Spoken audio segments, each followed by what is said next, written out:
ഗുരുർബ്രഹ്മാ ഗുരുർവിഷ്ണു ഗുരുർദേവോ മഹേശ്വരഃ ഗുരു സാക്ഷാത് പരം ബ്രഹ്മ തസ്മൈ ശ്രീ ഗുരവേ നമഃ. ഓം സദാശിവസമാരംഭാം ശങ്കരാചാര്യമധ്യമാം അസ്മദാചാര്യപര്യന്താം വന്ദേ ഗുരുപരമ്പരാം. ഓം. ശ്രീ വിഷ്ണു സഹസ്രനാമ സ്തോത്രത്തിൽ 61 ശ്ലോകങ്ങളാണ് നമ്മൾ ശ്രദ്ധിച്ചത്. തുടർന്ന് 62-ാമത്തെ ശ്ലോകം. ത്രിസാമാ സാമഗഃ സാമ നിർവാണം ഭേഷജം ഭിഷക് സന്യാസകൃച്ഛമഃ ശാന്തോ നിഷ്ഠാ ശാന്തി പരായണം. ത്രിസാമാ സാമഗഃ സാമ നിർവാണം ഭേഷജം ഭിഷക് സന്യാസകൃച്ഛമഃ ശാന്തോ നിഷ്ഠാ ശാന്തി പരായണം. ഈ ശ്ലോകത്തില് ത്രിസാമാ, സാമഗഃ, സാമ, നിർവാണം, ഭേഷജം, ഭിഷക്, സന്യാസകൃത്, ശമഃ, ശാന്തഃ, നിഷ്ഠാ, ശാന്തിഃ, പരായണം. ഇങ്ങനെ 12 നാമങ്ങളാണുള്ളത്.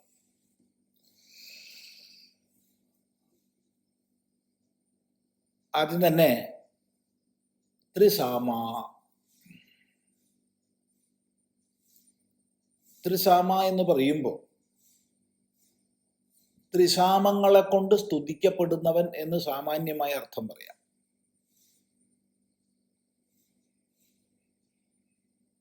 ഭഗവാൻ ഭാഷ്യകാരൻ പറഞ്ഞു തരും, ദേവവ്രത സമാഖ്യാതൈഹി ത്രിഭിഹി സാമഭിഹി സ്തുതഃ.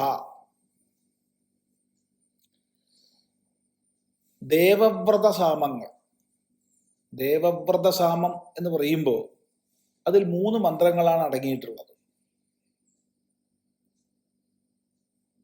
അപ്പൊ 3 മന്ത്രങ്ങളോട് കൂടിയ ദേവവ്രത നാമത്തോടു കൂടിയ സാമങ്ങളാൽ സ്തുതിക്കപ്പെടുന്നവനാരോ അവൻ ത്രിസാമ എന്ന് സാമാന്യമായിട്ട് നമുക്ക് അർത്ഥം മനസ്സിലാക്കാം.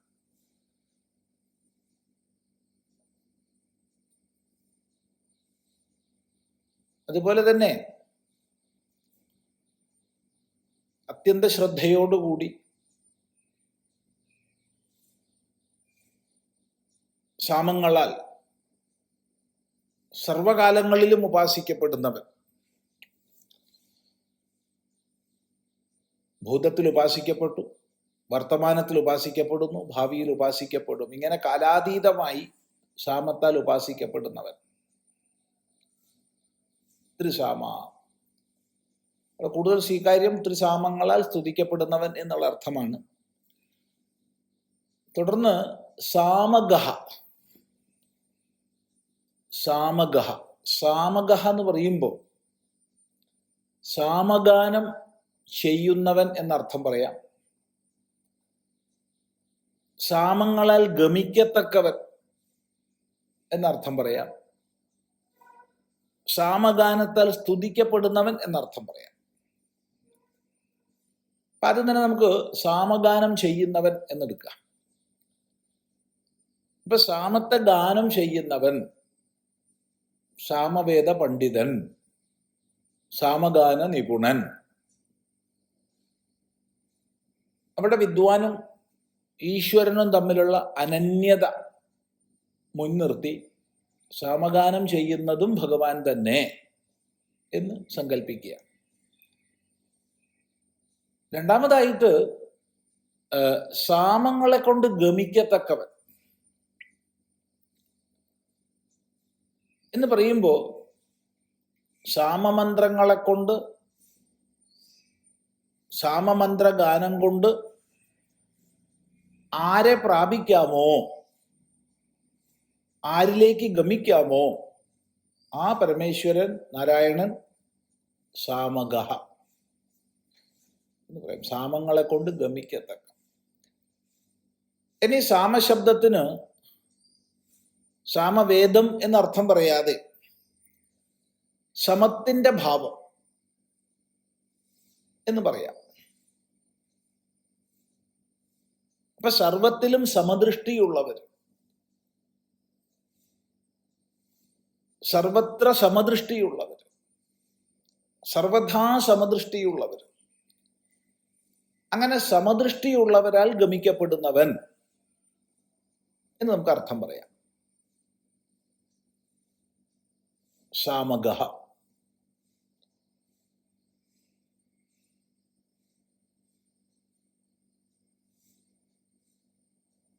ഇനി സാമഗഹ എന്ന് പറയുമ്പോൾ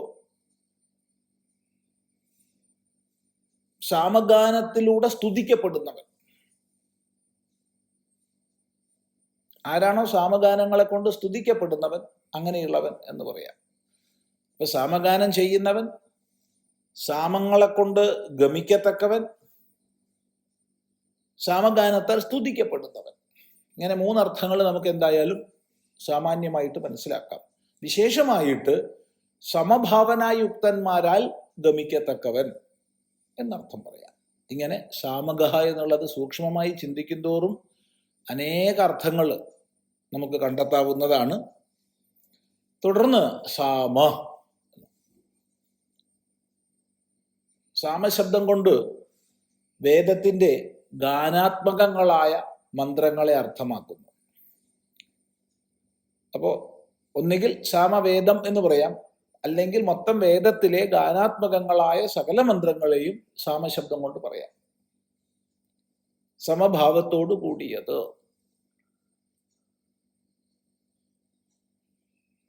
വേദാനാം സാമവേദോസ്മി എന്ന ഭഗവത് വചനം ഇവിടെ ശ്രദ്ധേയമാണ്.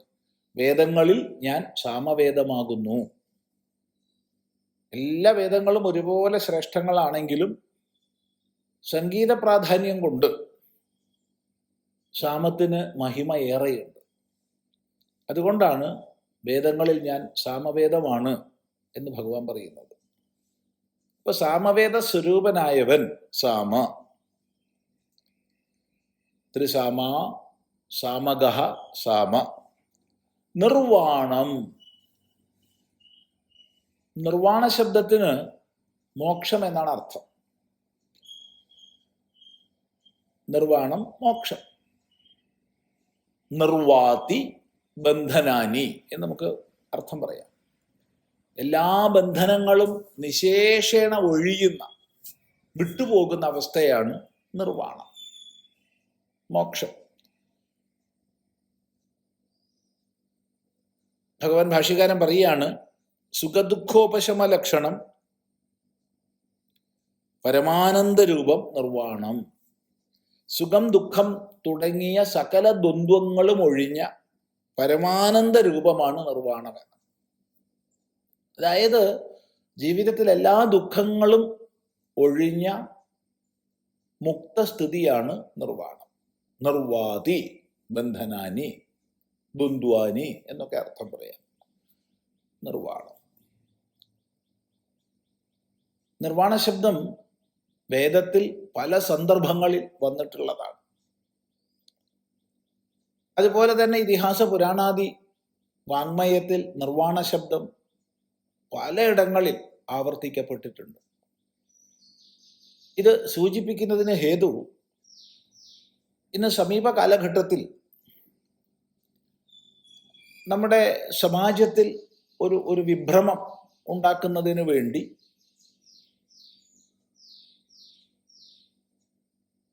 ബൗദ്ധം എന്നുള്ളതൊരു പ്രത്യേക മതമാണെന്നും അത് സനാതനധർമ്മത്തിൽ നിന്ന് തീർത്തും ഭിന്നമാണെന്നും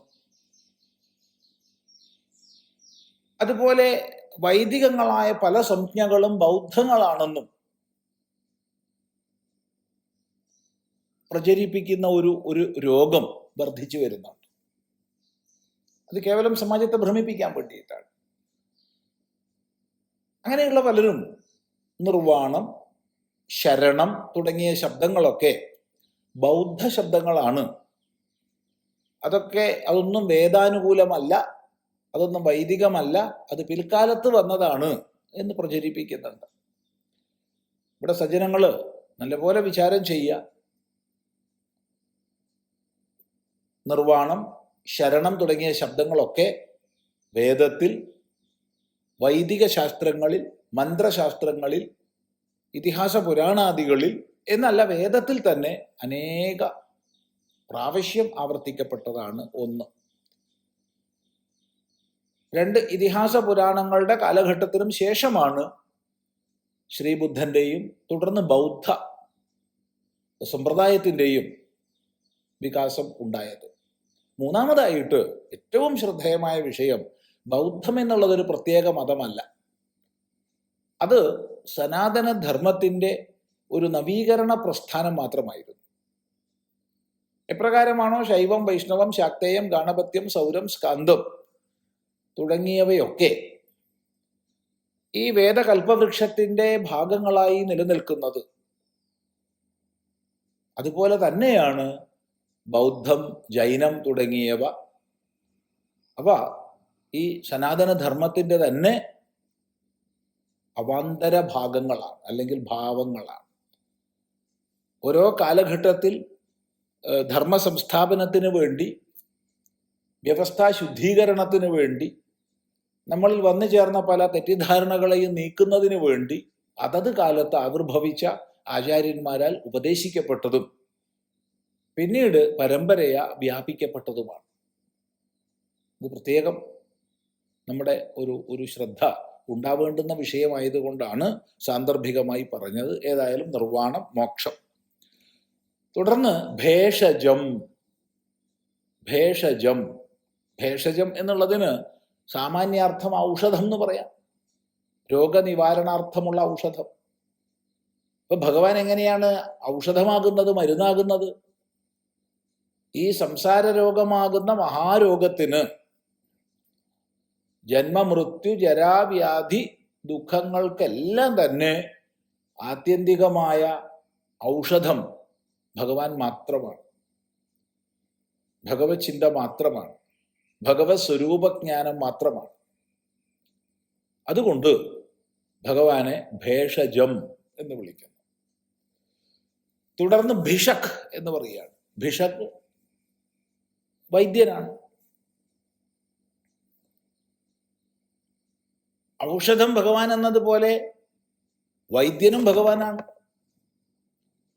ഈ സംസാരക്ലേശങ്ങളെ മുഴുവൻ ഇല്ലാതാക്കുന്ന, സംസാര രോഗങ്ങളെ മുഴുവൻ ചികിത്സിക്കുന്ന വൈദ്യനും വാസ്തവത്തിൽ ഭഗവാൻ തന്നെ. അതുകൊണ്ട് ഭേഷജം എന്ന് പറഞ്ഞ ഉടനെ ഭിഷക് എന്ന് പറഞ്ഞു. ഇനി ഭിഷക് എന്നുള്ളതിന് വേറൊരു അർത്ഥം നിരൂപണം ചെയ്യുകയാണെങ്കിൽ, സർവവൈദ്യ ശാസ്ത്രത്തിൻ്റെയും പ്രഭവമായി അല്ലെങ്കിൽ മൂർത്തിരൂപമായി ധന്വന്തരി ഭാവത്തിൽ ആവിർഭവിച്ചത് ഭഗവാൻ തന്നെയാണ്. അപ്പൊ ധന്വന്തരിയായിട്ട് ഏറ്റവും ശ്രേഷ്ഠതമനായ പ്രഥമനായ ഭിഷക്കായിട്ട്, വൈദ്യനായിട്ട് അവതരിച്ചതും ഭഗവാൻ തന്നെ. അങ്ങനെയും ഭിഷക് എന്ന് പറയാം. ഞാൻ രണ്ടർത്ഥത്തിലും ചിന്തിക്കുക. സന്യാസകൃത്. സന്യാസകൃത് എന്ന് പറയുമ്പോൾ സന്യാസത്തെ ചെയ്തവൻ എന്നാണ് അർത്ഥം. അപ്പൊ സന്യാസത്തെ ചെയ്തവൻ എന്ന് പറയുമ്പോൾ അവിടെ അനേക തരത്തിൽ നമുക്ക് ചിന്തിക്കാം. സാമാന്യമായിട്ട് ധർമ്മവ്യവസ്ഥയെ രൂപപ്പെടുത്തുന്നത് ഈശ്വരനാണ്. ധർമ്മവ്യവസ്ഥ വർണ്ണാശ്രമാദി ഭേദത്തിൽ വിഭക്തമാണ്. അപ്പൊ അവിടെ ഏറ്റവും പ്രധാനമാണ് ബ്രഹ്മചാരി, ഗൃഹസ്ഥൻ, വാനപ്രസ്ഥൻ, സന്യാസി എന്നിങ്ങനെ 4 വിഭാഗങ്ങളിലായി സമാജത്തെ വിഭജിച്ചത്. അങ്ങനെ വിഭാഗം തിരിച്ചതിൽ ബ്രഹ്മചാര്യം, ഗാർഹസ്ഥ്യം, വാനപ്രസ്ഥം, സന്യാസം എന്നിവയെ ചെയ്തവനാരോ അവൻ സന്യാസത്തെ ചെയ്തവൻ സന്യാസകൃത്. സന്യാസാശ്രമത്തെ നിർമ്മിച്ചവൻ എന്നർത്ഥം. സർവശാസ്ത്രങ്ങളും ഭഗവാനിൽ നിന്ന് പ്രകടമാകുന്നതാണ്. ശാസ്ത്ര അന്തർഗതമാണ് സന്യാസം. അതുകൊണ്ട് ഭഗവത്കൃതമാണ് സന്യാസം എന്ന് പറയാം, സന്യാസകൃത്. ഇനി മറ്റൊരർത്ഥത്തിൽ നമ്മൾ ചിന്തിച്ചാൽ സന്യാസാശ്രയ മാത്രേണ നരോ നാരായണോ ഭവേത് എന്ന് പറയാറുണ്ട്. സന്യാസാശ്രയത്തോടു കൂടി തന്നെ, അതായത് സന്യസിക്കുന്നതോടുകൂടെ തന്നെ, സന്യാസാശ്രമത്തിലേക്ക് പ്രവേശിക്കുന്നതോടുകൂടി തന്നെ മനുഷ്യൻ നാരായണനായി മാറുന്നു. അതുകൊണ്ട് നമ്മൾ എപ്പോഴും സന്യാസിമാരെ നാരായണ സ്വരൂപികളായിട്ടാണ് കാണുന്നത്. ഒരു സന്യാസിയെ ഒരാൾ കാണുമ്പോൾ നാരായണ സ്വരൂപിയായിട്ട് കാണും. അതുകൊണ്ട് സന്യാസിയെ അഭിവാദനം ചെയ്യുന്നത് ഓം നമോ നാരായണായ എന്നാണ്, അല്ലാതെ ആ സന്യാസിയുടെ പേര് പറഞ്ഞിട്ടല്ല. ഒരു സന്യാസിയെയും നമ്മൾ അഭിവാദനം ചെയ്യുമ്പോൾ ആ സന്യാസിയുടെ പേര് പറഞ്ഞിട്ടല്ല അഭിവാദനം ചെയ്യുക, ഓം നമോ നാരായണായ എന്ന് സങ്കല്പിച്ചിട്ടാണ്. അതുപോലെ സന്യാസിമാർ പരസ്പരം അഭിവാദനം ചെയ്യുമ്പോൾ ദേഹത്തിന്റെ പ്രായമല്ല, സന്യാസത്തിൽ മുതിർന്ന ആളെ, സന്യാസത്തിൽ അവിടെ ദേഹത്തിന്റെ പ്രായം പ്രസക്തമേ അല്ല, സന്യാസത്തിന്റെ പ്രായമാണ്. അപ്പൊ സന്യാസത്തിൽ മുതിർന്ന ആളെ അല്ലാത്തവരും നമസ്കരിക്കും, ദീർഘദണ്ഡ നമസ്കാരം ചെയ്യും. അങ്ങനെ ചെയ്യുന്ന സമയത്ത് ഓം നമോ നാരായണായ എന്നാണ്. ഇനി നമസ്കരിക്കുക മാത്രമല്ല, അല്ലാതെ അഭിവാദനം ചെയ്യുന്ന സമയത്തും സന്യാസിമാര് പരസ്പരം ഓം നമോ നാരായണായ എന്നാണ് അഭിവാദനം ചെയ്യുന്നത്. അതാണ് സമ്പ്രദായം. എന്തുകൊണ്ട്? നാരായണ സ്വരൂപികളായിട്ടാണ് സന്യാസിമാരെ കാണുന്നത് എന്നതുകൊണ്ട്. അതുകൊണ്ട് സന്യാസകൃത്ത്, സന്യാസത്തെ ചെയ്തവൻ ഭഗവാൻ തന്നെ, നാരായണൻ തന്നെ, സന്യാസകൃത്. തുടർന്ന് ശമഃ എന്ന് പറയുന്നു. ശമഃ, ശമം മനോനിയന്ത്രണമാണ്. അപ്പൊ മനസ്സിന്റെ പരിപൂർണമായ നിയന്ത്രണം നേടിയവനാരോ അവന് ശാന്തഃ എന്ന് പറയാം, ശമഃ എന്നും പറയാം. തൊട്ടടുത്ത നാമം ശാന്തഃ എന്നാണ്. ഇനി ശമഃ എന്നുള്ളതിന് സകല പ്രപഞ്ച വികാരങ്ങളും, അതായത് സൃഷ്ടി, സ്ഥിതി, സംഹാരം തുടങ്ങിയിട്ടുള്ള സകല പ്രപഞ്ച വികാരങ്ങളും ഉപശമിച്ച, എല്ലാം വിലയിച്ച കാരണസ്വരൂപനെ ശമഃ എന്ന് പറയാം. ശമഃ.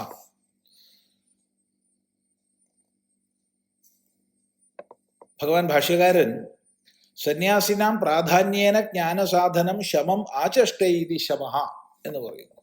സന്യാസിമാർക്ക് പ്രാധാന്യേന അനുഷ്ഠേയമായ ശമത്തെ ഉപദേശിക്കുന്നവനാരോ അവൻ ശമൻ എന്ന് പറയുന്നു. തുടർന്ന് ശാന്തഃ, ശാന്തൻ, ശമിച്ചവൻ. എല്ലാ ദ്വന്ദ്വങ്ങളും ശമിച്ചവൻ. സുഖം ദുഃഖം, മാനം അപമാനം, പൂജ പരിഭവം, സ്തുതി നിന്ദ, ശീതമുഷ്ണം എന്ന് വേണ്ട എല്ലാ ദ്വന്ദ്വങ്ങളും ആരിൽ നിന്ന് ശമിച്ചിരിക്കുന്നുവോ, അഥവാ പല വിവിധങ്ങളായ ആഗ്രഹങ്ങൾ അല്ലെങ്കിൽ ആശകൾ ആരിൽ നിന്ന് ശമിച്ചിരിക്കുന്നുവോ, അഥവാ ഇന്ദ്രിയ മനസ്സുകൾ തീർത്തും ആരിൽ ശമിച്ചിരിക്കുന്നുവോ അങ്ങനെ ശാന്തഃ എന്ന് പറയാം. ശാന്തഃ വേദത്തിൽ ആവർത്തിക്കുന്ന വാക്യമാണ് ശാന്തശബ്ദം. നിഷ്കലം നിഷ്ക്രിയം ശാന്തം എന്നുള്ള ശ്രുതി ഇവിടെ ഭഗവാൻ ഭാഷ്യകാരൻ ഉദ്ധരിക്കുന്നുണ്ട്. നിഷ്ഠ നിഷ്ഠ എന്ന് പറയുമ്പോൾ നിതരാം തിഷ്ഠതി അസ്യാമിതി, എവിടെയാണ് ഉറച്ചിരിക്കുന്നത് എല്ലാം ചെന്ന് ചേരുന്നത്, അതാണ് നിഷ്ഠ എന്ന് പറയുമ്പോൾ ഈ പ്രപഞ്ചത്തിൻ്റെ എല്ലാ വൈജാത്യങ്ങളും വൈവിധ്യങ്ങളും എന്തിലാണോ ചേർന്നിരിക്കുന്നത്. രണ്ടർത്ഥം. ഒരർത്ഥം സംഹാരകാലത്തിൽ എന്തിൽ പോയി ചേരുന്നുവോ അത് നിഷ്ഠ. രണ്ടാമത്തെ അർത്ഥം എല്ലാത്തിൻ്റെയും സ്വരൂപമായി അസ്തിത്വമാത്രമായി നിലകൊള്ളുന്നത്. ഞാനുണ്ട്, നീയുണ്ട്, അതുണ്ട്, ഇതുണ്ട് എന്നെല്ലാം പറയുമ്പോൾ എല്ലാം നിലകൊള്ളുന്നത് എന്തിലാണ്? ചിന്തിക്കുക. ആ ആത്യന്തികമായ ഉണ്മയ്ക്ക്, സത്തയ്ക്ക് നമുക്ക് നിഷ്ഠ എന്ന് പറയാം.